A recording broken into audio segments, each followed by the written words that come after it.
this one. What's going on? What's going on? Welcome to another episode of Vocal, Vibing on Culture and Love. It's your boy Caviar Cash, aka Akeem the Dream. And we back in the building with another one, another banger for y'all. I know they've been a little spread out, but I got a couple coming back to back for y'all. And I want to thank everybody who's been reaching out, keeping me on my grill. Like, yo, what's up with the video? We ain't see the video when y'all dropping. I appreciate all of that. I really do. First and foremost, I'm gonna get on this thing. We're gonna start it off with Math Hoffa. Math Hoffa is a podcaster who had the show, who had I think expensive taste, exquisite taste, something of that sort. But he had the podcast in the barbershop.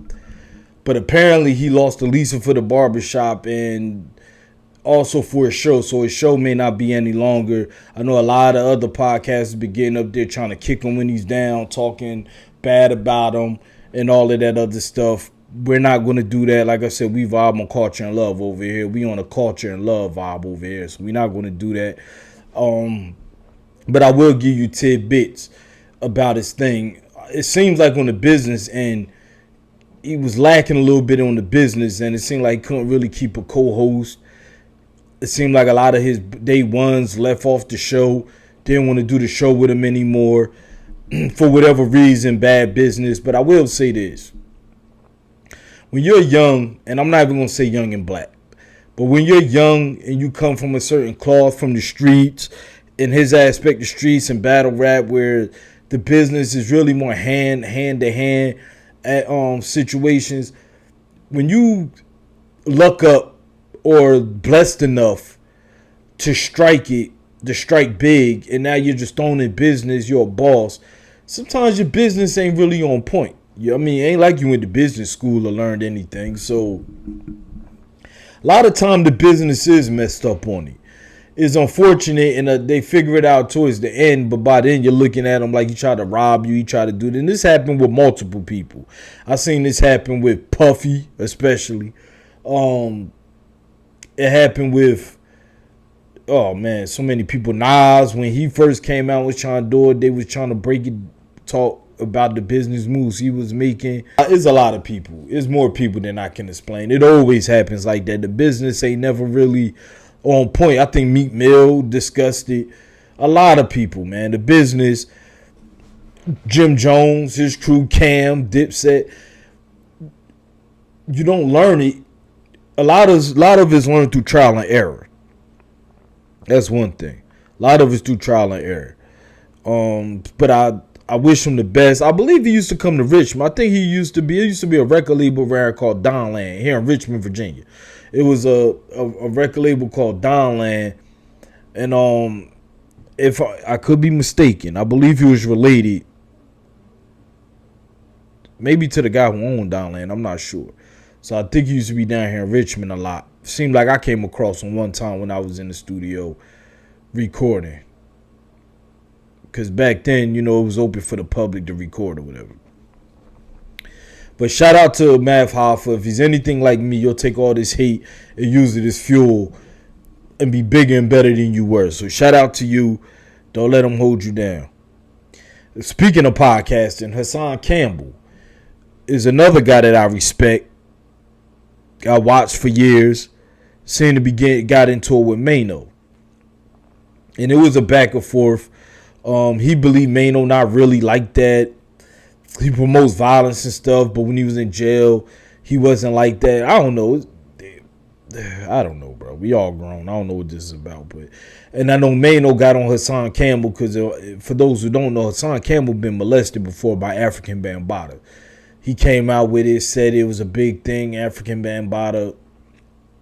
Y'all go back, do the research. I may do a show on it eventually or something, but y'all go back and look if y'all want to know. So they've been going kind of back and forth with all of that. And neither one of them is funny. It's not funny to glorify jail or glorify prison or robberies or anything like that. And it ain't good to dump on somebody who's been molested and sexually molested and all sexually assaulted. She'll be bringing we should be bringing the light to that type of stuff so we could talk about it and express it and really delve in this on both aspects, like young black men going to jail, committing crimes and doing that and glorifying it, and sexual harassment, sexual assault, sexual molestation. None of that is funny, and all of it needs to be addressed. Keri Hilson, baby, the sexy ass Keri Hilson, boy. Damn, that girl sexy. But Keri Hilson, for years, she's been blackballed. I know she had the song with Kanye West, Turn Me Down, Turn Me Down. You're Turning Me On, song with Lil Wayne. She had a lot of joints. She was on her way up to the top. She really was starting to rock. She was beautiful, could dance, sing, write songs. She was talented. The girl was talented. But she did a remix. Turning Me On remix. You're turning me on. She did a Turning Me On remix dissing Sierra and Beyonce. And she got blackballed for this. Her career was at a halt. She got blackballed for years. But I'm going to tell y'all what the messed up part about this is. She's not even the one that wrote that song. And she was forced to sing it. Apparently, Esther Dean wrote the song dissing Beyonce and Sierra. And Keri Hilson label wanted her to record it. She was signed to Polo the Dawn and Timbaland, a joint venture. Now, I'm not sure what part Timbaland played in it. Shout out to Timbaland. But I know she did speak about Polo the Dawn. And she didn't want to record the song because of the content, dissing other females and stuff. But they made her do it, threatening her job. Threatening her job and saying her record won't come out and all this other stuff. And it's unfortunate. So they really forced her to do it. And it's sad. And she caught the backlash of it because she got blackballed for it. And she stayed true. She never once threw them under the bus. She never once said how they made her do it or who wrote the song and none of that. It just was years later. She was on an interview with the Breakfast Club and it finally came out to... Even then, she never said who wrote the song. But you know, her dog will holler. So by her talking about it, Esther Dean wrote the song. And she came out, said her part about it. She apologized for her part she played in it.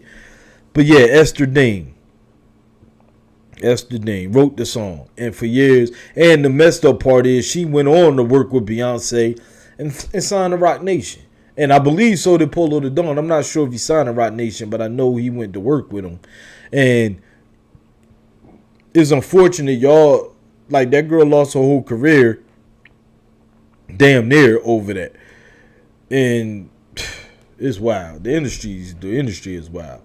But shout out to Keri Hilson. I hope you become bigger and better than you were. I hope all is forgiven. I hope they understand. And I hope because you was heady. You was there. You was on the top of your game when you was out. So I really hope you're beautiful. Everything is super talented. And I wish you nothing but the best. And I hope you make it right back to where you were. Even bigger than where you were. Reggae legend Vybz Kartel is out. He just had a big concert. A lot of great people was there. Little Kim was there performing. Fabulous was performing. Sensei. I'm not sure her name, but she performed. Spice performed. It was a lot of people that performed. A lot of people. So shout out to him. He got a lot of hits, a lot of great songs. So shout out to him. I'm glad he home. I know he used to bleach his skin. So y'all may be confused on who he actually is, but he's the reggae singer that bleached his skin. Remember, he turned his skin like white or something like that, which in Jamaica they were doing that for a while. But he said he's off of that. He's back to the melanin. And yes, melanin is beautiful. It's our superpower, or one of our superpowers. So I love that melanin. I want to be no other than a brother. But shout out to Vybz Kartel, man. Do your thing. I'm glad to see you home. And last but not least, I know I talk about him a lot. because he's always in the news. I'm gonna try to ease up on him some, but he's in it again. And we talking about 50. And this time it's back to what it used to be, 50 versus Ja Rule. Apparently Ja Rule was on the Breakfast Club. They asked him about 50. He made a comment about how did he feel about him dissing Irv at the Irv passing. And he made the comment about he was going to go nuclear and all of this and whatever. He fell for the booby trap. And then, of course, 50 came out and dissed him. And they asked him on the Breakfast Club, 50 Cent, Ja Rule, about the 50 Cent Ja Rule beef. They asked Ja Rule, how does he feel about 50 dissing Irv Gotti and stuff like that? And, he said what he said, but it started the whole beef. It started the feud back up. Because 50 ain't going to let it ride. So 50 came out, had his rebuttal, had his reply, talking about you had 20 plus years to go nuclear, you ain't went nuclear yet. Talking about your man in my runts. Apparently talking about Irv Gotti disrespecting the dead. And then Ja came back with his reply, dissing him, going all in. He calling him a cop, a fed, and how he got him raided and all this other stuff. But this is where I stand with it. Because the stuff is old. And we know all the details of what happened, the shootings, the stabbings, the punches in the eyes, the robberies of the chains, and all this other stuff. I may do that on another story for all y'all younger ones who don't know the story. But the story is old and we all pretty much know it. But this is what I'm not feeling. Now, you got these people that say they wish the feud to end, is old, why they still beefing. But yet y'all ask them about it every time. And y'all know that's going to spark it. If y'all think it should end, then end it by not talking about it. It's 20 years old. It's old. You shouldn't be asking about it anyway. It's old. Let it go. But y'all ask about it. They bring it up. They both make their comments. It starts all over, and then y'all hide your hand like, when's it going to end? It's been going on too long. It'll never end. They always beefing because of what happened. It ain't ending because y'all keep bringing it up. If y'all would never bring it up, they won't bring it up. They not going to bring it up. They bring it up because y'all keep talking about it. Y'all keep bringing it up yourselves, and that's what keeps bringing it up. So shout out to them. I really wish it do. I wouldn't even mind hearing a song from them together, but we both know we not going to hear that. And RIP to Irv Gotti. Irv Gotti, he's done a lot for the game, man, a lot. And people scared to come out, not saying nothing, not coming out. And it's unfortunate. I know in his later years, a lot of stuff been going on. Even the way he carried himself or carried other people makes people not want to speak out for him. But I'm going to do a little tribute show to Irv. I'm going to do a little show, give y'all a little information on him. Because he did a lot for the game. And for y'all not to celebrate him at all in any capacity is kind of crazy. So I'm going to do that. But to make sure, because I want this the place to be where we celebrate everybody. And, we, like I said, we vibe on culture and love over here. So before I go, I got a few shout outs. Shout out to the CY camp. That's always. And that's everybody that's in it. Shout out to A-Shop for these beats. He's been making these beats. A beat in the beginning, you need that. In the beginning, he made that beat. So shout out to A-Shop, which is Rashad, my son. But shout out to A-Shop. And pretty soon I'll let y'all know what page y'all could go on to hear his beats and check those beats out. The boy getting nice with it. The boy fire. And other than that, I got some interviews coming up still, and I will. The reason why I haven't done the interviews and stuff yet is because I want to pick up traffic first. I don't want any interview to go under the radar. I don't want to waste anybody's time. And in order for that to happen, I need y'all to